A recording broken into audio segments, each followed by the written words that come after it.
ಐತಿಹಾಸಿಕ ಪರಂಪರೆಯನ್ನು ಹೊಂದಿರುವ ಗದಗ ಜಿಲ್ಲೆಯ ಶಿರಹಟ್ಟಿ ತಾಲೂಕಿನ ಮಜ್ಜೂರು ಗ್ರಾಮದ ಶ್ರೀ ದುರ್ಗಾದೇವಿ ಜಾತ್ರಾ ಮಹೋತ್ಸವವು 3 ದಿನಗಳ ವಿಜೃಂಭಣೆಯಿಂದ ಜರುಗುವುದು ಎಂದು ಜಾತ್ರಾ ಕಮಿಟಿಯ ಕಾರ್ಯದರ್ಶಿ ಬಸಣ್ಣ ಮುಂಡವಾಡ್ ಹೇಳಿದರು. ಅವರು ಶನಿವಾರ ಮಜ್ಜೂರು ಗ್ರಾಮದಲ್ಲಿ ಪೂರ್ವಭಾವಿ ಸಭೆಯನ್ನು ಉದ್ದೇಶಿಸಿ ಮಾತನಾಡುತ್ತಾ, ದಿನಾಂಕ 25/5/2024 ಶನಿವಾರ ಸಿಡಿಗಣಿ ಏರುವುದು, ಪಲ್ಲಕ್ಕಿ ಸೇವೆ ನಡೆಯುವುದು. ದಿನಾಂಕ 26/5/2024 ರವಿವಾರ ಉಡಿ ತುಂಬುವ ಹಾಗೂ ಸಿಡಿ ತುಂಬುವ ಕಾರ್ಯಕ್ರಮ ಜರುಗುವುದು. 27/5/2024 ಸೋಮವಾರ ಸಿಡಿ ಇಳಿಸುವುದು ಹಾಗೂ ಶ್ರೀ ದರ್ಶನ ಕಾರ್ಯಕ್ರಮ ಜರುಗುವುದು. ಶ್ರೀ ದುರ್ಗಾದೇವಿ ಜಾತ್ರೆಯು ಪ್ರತಿ ವರ್ಷದಂತೆ ಈ ವರ್ಷವೂ ಜಾತ್ರೆಯು ಅದ್ಧೂರಿಯಾಗಿ ಜರುಗುವುದು. ಭಕ್ತಾದಿಗಳು ತನು ಮನ ಧನದಿಂದ ಭಾಗವಹಿಸಿ ಶ್ರೀದೇವಿಯ ಕೃಪೆಗೆ ಪಾತ್ರರಾಗಬೇಕೆಂದು ಗ್ರಾಮ ಪಂಚಾಯತ್ ಅಧ್ಯಕ್ಷರು, ಉಪಾಧ್ಯಕ್ಷರು, ಸರ್ವ ಸದಸ್ಯರು ಹಾಗೂ ಗ್ರಾಮಸ್ಥರು ವಿನಂತಿ ಮಾಡಿಕೊಂಡಿದ್ದಾರೆ. ಈ ಸಂದರ್ಭದಲ್ಲಿ ಗ್ರಾಮ ಪಂಚಾಯತ್ ಅಧ್ಯಕ್ಷ ಗನಿಸಾಬ್ ಬರದೂರು, ಮಹೇಶ್ ಕುಲಕರ್ಣಿ, ಗುಡದಪ್ಪ ಹಡಗಲಿ, ಅಕ್ಷಯ್ ಕುಲಕರ್ಣಿ, ಬಾಬಾಜಾನ್ ಅಣ್ಣಿಗೇರಿ, ದೇವಪ್ಪ ಗೋರವರ್, ಶಿವಣ್ಣ ಲಮಾಣಿ, ವಸಂತ್ ಲಮಾಣಿ, ದುರುಗವ್ವ ಪೂಜಾರ್, ಪ್ರಭು ಲಮಾಣಿ, ರಮೇಶ್ ಲಮಾಣಿ, ತಿಪ್ಪಣ್ಣ ಮುಂಡವಾಡ್, ಮೈಲಾರಪ್ಪ ಹಡಗಲಿ, ದೇವಪ್ಪ ಪೂಜಾರ್, ನವೀನ್ ಶೆಳಕೆ, ಪ್ರಕಾಶ್ ಮೇಟಿ, ಮಾಬೂಸಾಬ್ ಬನ್ನಿಕೊಪ್, ಮಾಲತೇಶ್ ಲಮಾಣಿ, ಶಿವು ತಳವಾರ್ ಹಾಗೂ ಪರಶುರಾಮ್ ಕಟಗಿ ಇದ್ದರು.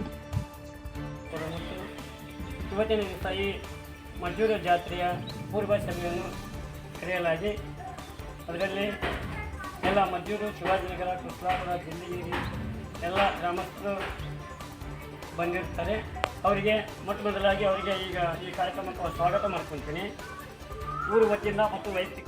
ಇದೇ ರೀತಿಯಾಗಿ ಈ ಐತಿಹಾಸಿಕವಾಗಿ ಪರಂಪರೆಯಿಂದ ಹಿಂದಿಲಿಂದ ಬಂದಂಥ 3 ದಿನದ ಜಾತ್ರೆ ಭಾಳ ವಿಜೃಂಭಣೆಯಿಂದ ನಡೀತಾ ಇದೆ ದುರ್ಗಾದೇವಿ ಜಾತ್ರೆ. ಆ ಜಾತ್ರೆಯ ಅಂಗವಾಗಿ ಎಲ್ಲ ಭಕ್ತಾದಿಗಳಲ್ಲಿ ವಿನಂತಿ ಮಾಡ್ಕೊಳ್ತಾ ಇದ್ದೇವೆ ಗ್ರಾಮದ ವತಿಯಿಂದ ಮತ್ತು ಶ್ರೀ ದುರ್ಗಾದೇವಿ ಸೇವಾ ಸಮಿತಿ ವತಿಯಿಂದ 25/5/2024 ಶನಿವಾರ ಸಿಡಿಗಣಿ ಏರುವುದು ಮತ್ತು ಉಡಿ ತುಂಬುವ ಕಾರ್ಯಕ್ರಮ ಇರ್ತದೆ. ಅದೇ ರೀತಿಯಾಗಿ 26 ವಿಶೇಷ ಅಂದರೆ ಸಿಡಿಯ 26/5/2024 ರವಿವಾರದಂದು 4 ಗಂಟೆಯಿಂದ 6:30 ಗಂಟೆ ಮಟನು ಸಿಡಿ ಆಡುವ ಕಾರ್ಯಕ್ರಮ ಇರ್ತದೆ. ಅದೇ ರೀತಿಯಾಗಿ ಅವತ್ತಿನ ದಿನಮಾನದಲ್ಲಿ ಒಂದು ರಾಜಕೀಯ ರೈತನ ಗೋಳಾಟ ಅನ್ನುವ ಒಂದು ನಾಟಕ ಕೂಡ ಇರುತ್ತದೆ. ಅದೇ ರೀತಿಯಾಗಿ ಎಲ್ಲ ಭಕ್ತಾದಿಗಳಿಗೊಂದು ನಾಟಕವನ್ನು ವೀಕ್ಷಿಸಿ ದೇವಿ ಆಶೀರ್ವಾದ ತಗೊಂಡು ಭಾಳ ಶಾಂತ ರೀತಿಯಿಂದ ಜಾತ್ರೆಯನ್ನು ನಡೆಸಿಕೊಡ್ಬೇಕಂತ ಅವರಲ್ಲಿ ಸ್ವಾಗತ ಮಾಡಿಕೊಡ್ತಾ ಇದ್ದೇವೆ. ಮುಂದಿನ 12:30-1 ಗಂಟೆ ಸುಮಾರು ಸಿಡಿಗಣಿ ಇಳಿಸುವ ಕಾರ್ಯಕ್ರಮ ಇರ್ತದೆ.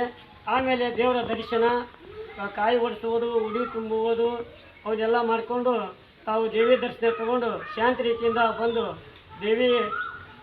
ದೇವಿಯ ಆಶೀರ್ವಾದ ಪಡೆದುಕೊಂಡು ಹೋಗಬೇಕು.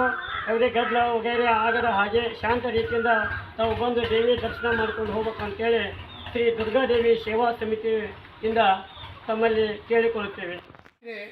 25, 26, 27ನೇ ತಾರೀಕಿಗೆ ನಡೆಯಲಿದ್ದು ಗ್ರಾಮದ ಎಲ್ಲ ಗುರು ಹಿರಿಯರು ಇದಕ್ಕೆ ಎಲ್ಲರೂ ಸಹಮತದಿಂದ ಎಲ್ಲರೂ ಕೋಆಪರೇಟಿವ್ ಮಾಡ್ತಾಯಿದೆ. ಹಾಗಾಗಿ ಗ್ರಾಮ ಪಂಚಾಯತಿಯ ಅಧ್ಯಕ್ಷರು ಗ್ರಾಮ ಪಂಚಾಯತಿಯ ನಮ್ಮ ಕಾರ್ಯರೂಪ ಕೈ ಜೋಡಿಸ್ತಾರೆ. ಎಲ್ಲ ಗುಡಿಗಳ ಹೊನ್ನಮ್ಮನ ಗುಡಿ, ದುರ್ಗಮ್ಮನ ಗುಡಿ, ಆಂಜನೇಯನ ಗುಡಿ, ಇಲ್ಲಿ ಕಲ್ಮೇಶ್ವರ ಗುಡಿ ಹಾಗೂ ನಮ್ಮ ಊರಲ್ಲಿ ದರ್ಗಾ ಇದೆ. ಆ ಕಾರ್ಯಕ್ರಮ ಆ ಗುಡಿಗೂ ಎಲ್ಲ ಸುಣ್ಣ ಬಣ್ಣ, ಲೈಟಿನ ವ್ಯವಸ್ಥೆ ಹಾಗೂ ಊರಿನ ಎಲ್ಲ ಸ್ವಚ್ಛತೆಯನ್ನು ನಾವು ನೋಡ್ಕೊಳ್ಳುವಂಥ ವಿಚಾರ ಈ ಹಿಂದಿದೆ. ನಮ್ಮ ಗ್ರಾಮ ಪಂಚಾಯತಿಯಿಂದ ಎಲ್ಲ ಶುಚಿಯಾಗಿ ನಮ್ಮ ಜಾತ್ರೆಯನ್ನು ಶುಭ ವಿಚಾರವಾಗಿ ಇಡೀ ಊರ ತಮ್ಮ ಮನೆಗಳನ್ನು ಬಳಕೊಂಡು ಶೃಂಗರಿಸಿಕೊಂಡು ಎಲ್ಲ ಸ್ವಚ್ಛ ಮಾಡಿಕೊಂಡು ಬಂದಂಥ ಭಕ್ತರಿಗೂ ನೀರಿನ ವ್ಯವಸ್ಥೆ ಮಾಡ್ತಾಯಿದ್ದೀವಿ. ಟ್ರ್ಯಾಕ್ಟರ್ ಟಾಕಿಯಿಂದ ನೀರಿನ ವ್ಯವಸ್ಥೆ ಇದೆ. ಗಲಾಟೆ ವಗೇರೆ ಆಗಲಾರ್ದಂಗೆ ನಾವೆಲ್ಲನೂ ಇಡೀ ಊರನ್ನವ್ರ ಜವಾಬ್ದಾರಿ ತಗೊಂಡು ಅವ್ರಿಗೆಲ್ಲ ರೀತಿಯಿಂದ ಸಲಹೆ ಸೌಕರ್ಯಗಳನ್ನು ಕೊಡ್ತಾಯಿದ್ದೀವಿ. ತಾಂಡದಲ್ಲಿ ಸಾವಿರಾರು ಭಕ್ತರು ಬರ್ತಾ ಇರ್ತಾರೆ ಹೊರಗಲಿಂತ್ರ. ಅವ್ರಿಗೂ ಯಾವುದೇ ತಂಟೆ ತಕರಾರು ಇಲ್ದಂಗೆ ಬಹಿರಂಗವಾಗಿ ಸ್ವಚ್ಛ ಮಾಡಿಕೊಂಡು ನಾವು ಬಸ್ಸಿನ ವ್ಯವಸ್ಥೆ ಆಗಲಿ, ಡಿಪೋ, ಪೊಲೀಸ್ ಸ್ಟೇಷನ್ ಆಗಲಿ, KIB ಆಗಲಿ, ಡಾಕ್ಟರ್ ವ್ಯವಸ್ಥೆಯೂ ನಮ್ಮೂರಲ್ಲಿ ಇದೆ. ಡಾಕ್ಟ್ರಿಗೂ ರಿಕ್ವೆಸ್ಟ್ ಮಾಡ್ಕೊಂಡಿದ್ವಿ. ವೆಟ್ನರಿ ಡಾಕ್ಟ್ರು ಇರ್ತಾರೆ. ಎತ್ತು ಚಕ್ಕಡಿ ಬರ್ತದೆ ನಮ್ಮ ಊರಿಗೆ ಜಾತ್ರೆಗೆ. ಹಾಗಾಗಿ 3 ದಿನ ಜಾತ್ರೆಯ ನಿಮಿತ್ತವಾಗಿ ಈ ಕಾರ್ಯಕ್ರಮ ನಾವು ಎಲ್ಲ ಗ್ರಾಮ ಪಂಚಾಯತಿ ಸದಸ್ಯರು ಕೂಡ್ಕೊಂಡು ಅವರಿಗೆ ಯಾವುದೇ ರೀತಿ ತೊಂದರೆ ತಾಪತ್ರೆ ಇರಲಾರ್ದಂಗೆ ನಾವು ನೋಡ್ಕೊಳ್ಳುವಂಥ ಜವಾಬ್ದಾರಿ ನಮ್ಮ ಮ್ಯಾಗಿದೆ. ಅದನ್ನು ನಡೆಸ್ಕೊಡ್ತೀವಿ ಅಂತೇಳಿ ತಮ್ಮಲ್ಲಿ ಎಲ್ಲರಿಗೂ ಕೇಳಿಕೊಂಡು ನನ್ನ ಮಾತನಾಡಲಿಕ್ಕೆ ಅವಕಾಶ ಕೊಟ್ಟ ತಮ್ಮೆಲ್ಲರಿಗೂ ಧನ್ಯವಾದಗಳನ್ನು ಹೇಳಿ ನಮಸ್ಕಾರ ಮಾಡ್ತೇನೆ.